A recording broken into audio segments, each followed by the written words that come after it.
दोस्तों, वीडियो शुरू करने से पहले एक जरूरी बात। यह वीडियो पूरी तरह शैक्षिक उद्देश्य के लिए बनाया गया है। इसमें दी गई सभी जानकारी सार्वजनिक रूप से उपलब्ध स्रोतों पर आधारित है, जैसे नीति आयोग की रिपोर्ट, पर्यावरण मंत्रालय के दस्तावेज और समाचार पत्र। इस वीडियो में एआई का इस्तेमाल किया गया है। इसमें किसी भी राजनीतिक दल, सरकार या संगठन का समर्थन या विरोध नहीं किया जाता। हमारा उद्देश्य सिर्फ जागरूकता फैलाना है। अगर यह वीडियो आपको पसंद आए तो इस चैनल को लाइक करें, सब्सक्राइब करें और अपने विचार कमेंट में जरूर बताएं। चलिए शुरू करते हैं। एक ऐसा द्वीप जहां इंसान ने कभी कदम नहीं रखा, जहां जंगल करोड़ों साल से वैसे ही खड़े हैं, जहां समुद्री कछुए अंडे देते हैं जब से डायनासोर थे। अब भारत सरकार उस पूरे जंगल को काटने की तैयारी में है। और सबसे डरावनी बात, शायद उनके पास कोई चॉइस ही नहीं है। यह है ग्रेट निकोबार आइलैंड, अंडमान निकोबार द्वीप समूह का सबसे दक्षिणी छोर, भारत की मुख्य भूमि से लगभग 1500 किलोमीटर दूर। यहां घने ट्रॉपिकल रेन फॉरेस्ट्स हैं, दुर्लभ जंगली जानवर हैं और एक जनजाति है जिसका नाम है शोमपेन, जो हजारों सालों से यहां रहती आई है, बिना बाहरी दुनिया से कोई संपर्क रखे। यह जगह इतनी अनछुई है कि यहां के कई जीव दुनिया में और कहीं नहीं पाए जाते। अब भारत सरकार यहां बनाना चाहती है एक ट्रांसशिपमेंट पोर्ट, एक इंटरनेशनल एयरपोर्ट, एक मिलिट्री बेस, एक पावर प्लांट और एक ऐसी टाउनशिप जहां 6,50,000 लोग रह सकें।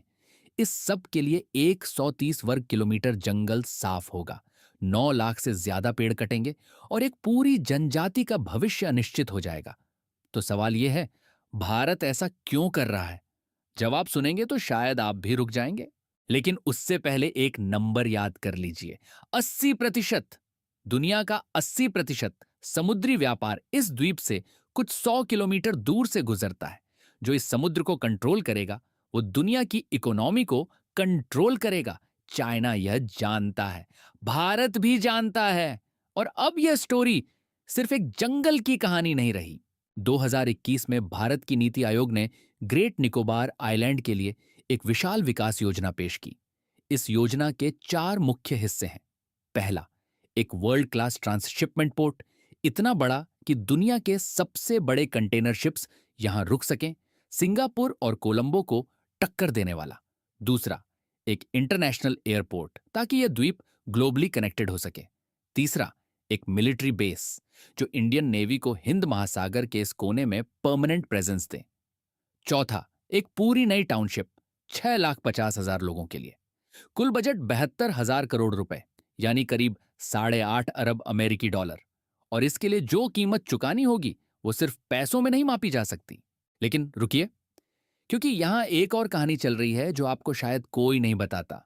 चाइना ने पिछले 20 सालों में श्रीलंका में पोर्ट बनाया, पाकिस्तान में बनाया, बांग्लादेश में बनाया, म्यांमार में बनाया।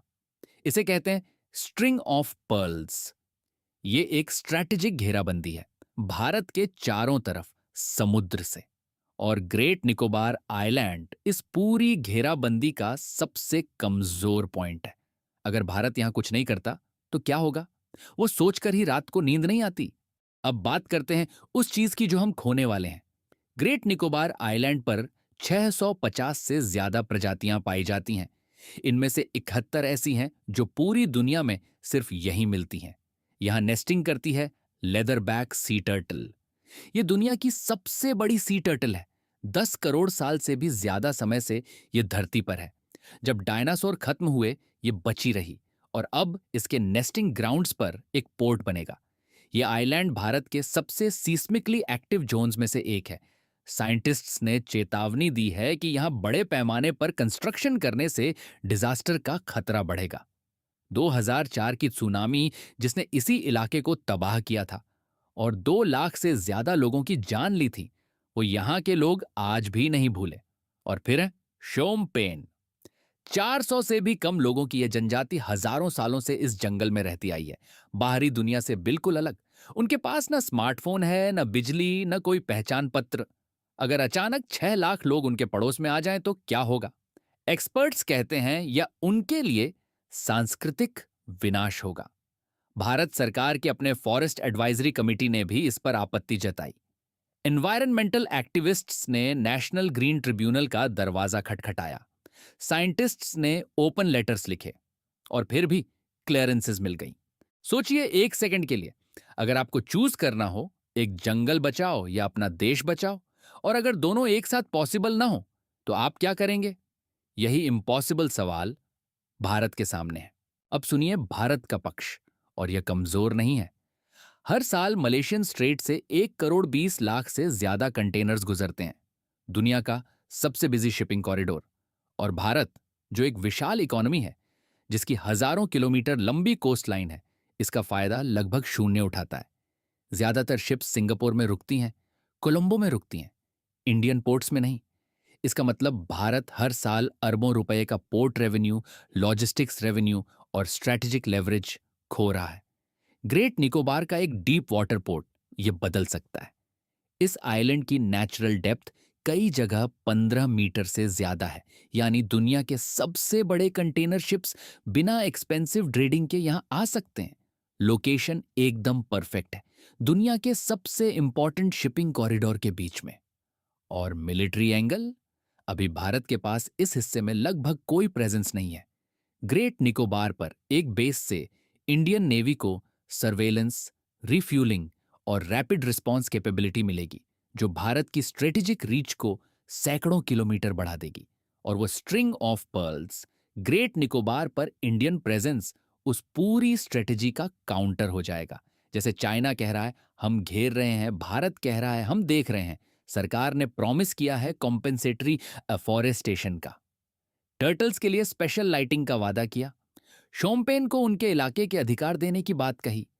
लेकिन क्रिटिक्स कहते हैं 10 करोड़ साल पुरानी इकोसिस्टम की भरपाई कहीं और पेड़ लगाकर नहीं होती।